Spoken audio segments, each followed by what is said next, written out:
this up.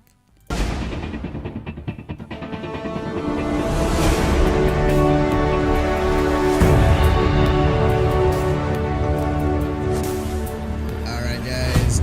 This is the Overwatch Minute with Gregg. Alright, guys. So, a ton has happened in 2017 with Overwatch. The music might be super loud. I don't know. No, it's fine. It's fine now. Okay. So a ton happened in this year. As you know, Overwatch released last year in 2016. So 2017, it was a whole year of stuff. We had the events that happened were the Chinese New Year event, which released with Capture the Flag, which was super fun, and a ton of new skins. I remember one of the things that I enjoyed most about this event was the fact that it really showcased an event or a holiday or something that not everyone knew about, especially not Overwatch players. So everyone kind of got to enjoy the Year of the Rooster through Overwatch, which was really, really cool. We got the Insurrection Uprising event, which was a lot of fun due to the fact that we got to see a little bit more lore and play that lore with the history and past of Overwatch itself. Something that really stands out in Overwatch as a whole is its lore, its background, its history. You're playing a bunch of characters who've gone through some stuff, and there's comics and shorts and all kinds of stuff that make that world fleshed out. And so having an event that was surrounding that was really, really fun. We got a new map called oh my gosh, I can't think of it. I didn't write down the name. It's the space map. It's the moon map. Lunar station map or something like that. But the idea is it's a 2 capture map. I can't remember the title of that type of map. But anyway, you capture point A, then capture point B, and you win, or defend and you win, yada yada yada. But that was a lot of fun because that's basically Winston's home. It's a map that finally is associated to one of their flagship characters. So, the next thing we got was the anniversary event, and the anniversary event was my favorite event, primarily because it introduced skins for all the characters that were not associated to one thing. Basically, the artists got to go crazy and put whatever they wanted on these characters, which was awesome. One of my favorites was Bastion's, who looked like a buggy. Zarya's was really, really rad. She looked like a cyber, robotic, if you will. It was just awesome. It was an awesome little thing, and I want them to do more of that, not just once a year. I want them to do that all the time, where they just get to have more fun and it's not associated to a theme. Plus, with that event, we got 3 new arena maps, 2 of which are associated directly to some characters that we've already gotten to know. 2 characters that were released last year, which were Ana and Sombra. We got a Mexican map that oh my god, El Dorado, sorry. Is it El Dorado? Shit, I'm drawing a fucking blank. Anyway, so yeah, her map is basically one of the spawn rooms is her home base. The other one for Ana, it was in Egypt, and it was if you went into one of the far right areas, you got to see her little campsite that she was at, where she did her operations after leaving the Overwatch team.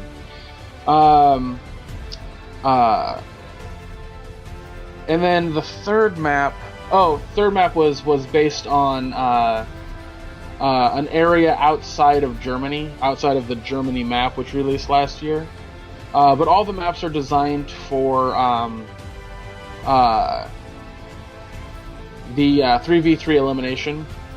So that was really cool to get those. Doomfist released this year. Oh yeah, Doomfist. And he was a big deal. He was a big deal because there was a lot of speculation on when he was going to be released. He had probably the most lore of any unreleased character, any unseen character. And speculation about him was so high that nobody really knew who he was going to be and what he was going to look like. There was some information, people had quote-unquote leaks, but at the end of the day, we got to see who he was, and he was not voiced by Terry Crews, which everyone was hoping. Yeah. But he could have been because he looks very much like Terry Crews. Like, I wouldn't be surprised if Terry Crews were to cosplay him. But, yeah, I wouldn't doubt it either. The next thing was the Summer Games Returns. That event, Summer Games, like sequel, if you will. It had all the skins from the Summer Games that was associated or themed around the Olympics, but it had new skins. It had summertime skin. So you had certain characters in bikinis or shorts, and McCree was looking like a lifeguard. So that was a lot of fun. I mean, you did get Lucio Ball back, which is an extremely fun game type, and it's kind of like having that, like, when you're on a diet and you get your cheat day. That's what Lucio Ball feels like, having it once a year. The next thing that came out during the Summer Games event was sorry,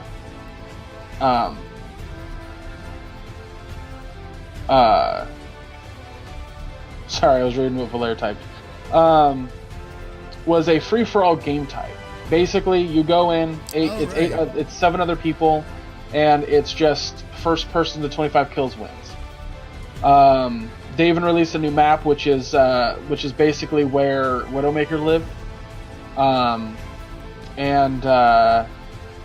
Yeah, it's just really cool to have that. I mean, I know they released some maps that use existing maps, but like they're shrunken down, so that way they work best for free for all.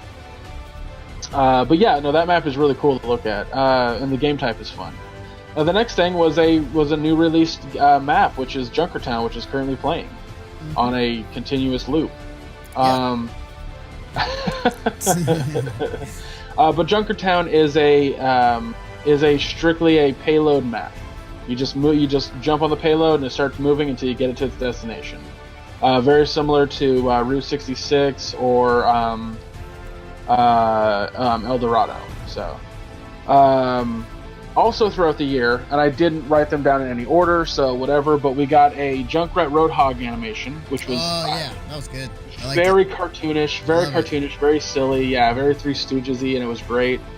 We got a Doomfist, like, actually hand-drawn animation. Granted, it was really short, but it was still really cool, and it showed the potential of what Overwatch could do with their animation. Then we got May's long short.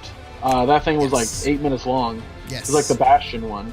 But Jesus Christ, did it make me cry. Oh my god. Like, she has a tragic story. Yeah. And they showcased it in its full extent in an animation this year. And the final animation that we got in the year was the Reinhardt animation, which is basically his time as a Crusader before even joining Overwatch. So, yeah, that was really cool. We also got to see a new character in that, which is Torbjorn's daughter. Yeah, she's hot. Oh, absolutely. Then we got the Halloween event, and Halloween event was much like last year's Halloween event. We just got some new skins that were really cool, but we got the Junkenstein's Revenge map again. And what was disappointing about this for me was I had said last year was if we could get this game type, but it was randomized when enemies came out.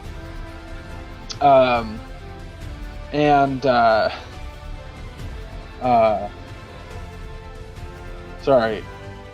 If we could have this game type where enemies come out at different, like, and there's different maps for it, so we don't exactly, like, it's not the same thing every time, there's more variety, it wouldn't get boring after a week of playing it. They did try to add some variety to it by adding a mode where you play as 4 different heroes, and they had, instead of having Hanzo, McCree, Anna, and Soldier, you could now have Torbjorn, Zenyatta,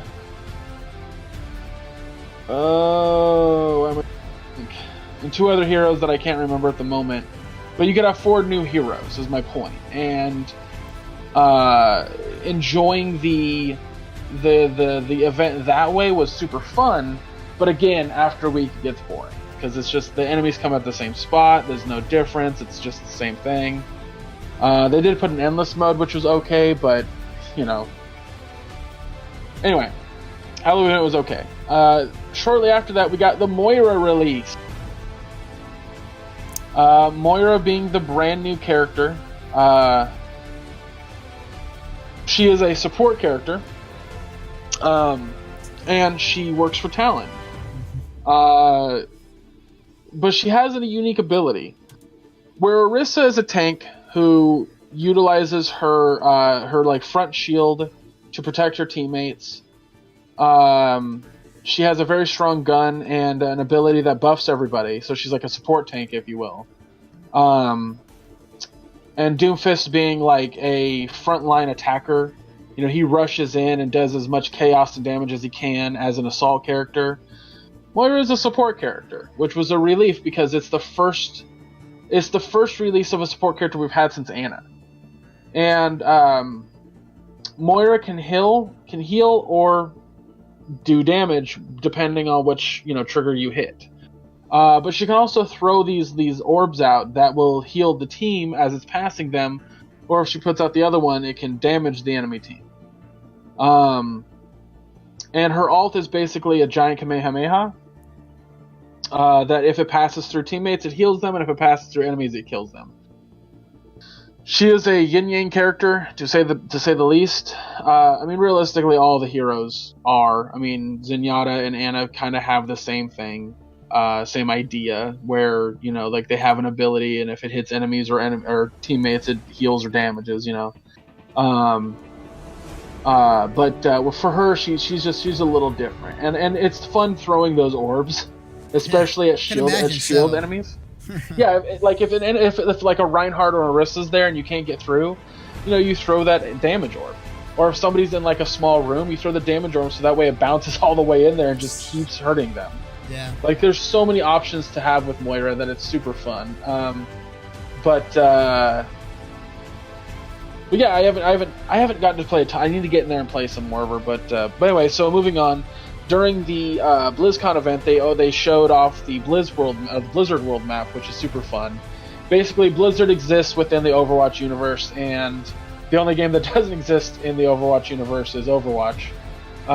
So wouldn't it be interesting if there was a theme park based around Blizzard games? Now we're gonna have it. For a minute, me and a bunch of other people thought when it was shown that it was an actual place, an actual theme park. Because I was kind of flipping out, oh my god, they're actually, what, is this real? Am I gonna go to Blizzard World? Yeah, for real. It was kind of crazy. But the last thing that happened in Overwatch in 2017 was the winter event, which released with May's Snowball Offensive again, but also Yeti Hunt, which is 5 Mays have to try to kill a overpowered Winston while he finds 4 pieces of meat, goes alt, and damages them as much as he can until they dwindle down in lives.